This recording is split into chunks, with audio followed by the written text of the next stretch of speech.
Imagine waking up tomorrow and hearing a voice in your head. Not your inner voice, not your thoughts. An actual voice. It tells you what to do. It guides your decisions. It warns you of danger. And you completely trust it. Sounds like schizophrenia, right?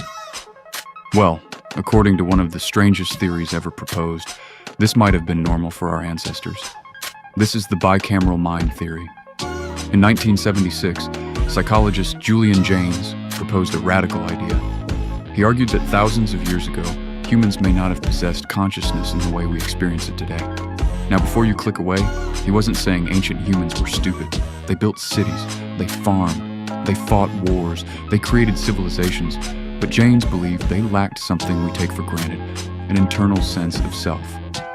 Instead of thinking, what should I do?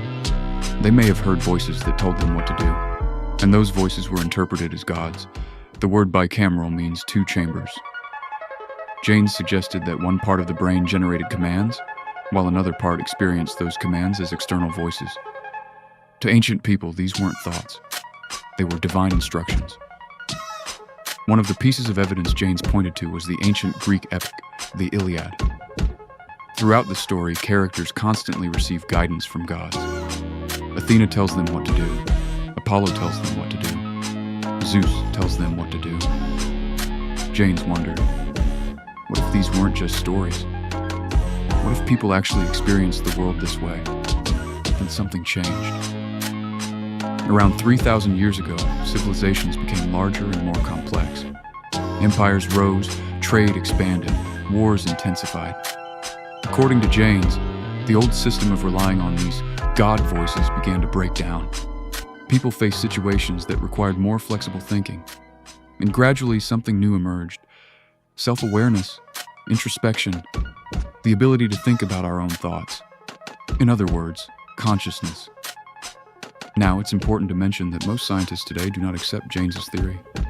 There is very little direct evidence for it, and many experts believe consciousness evolved much earlier. But that's not really why the theory remains famous. It remains famous because of the question it asks. What if consciousness isn't an ancient feature of humanity? What if it's a relatively recent invention? And what if the gods that ancient people worshipped weren't imagined at all, but were voices generated by their own minds?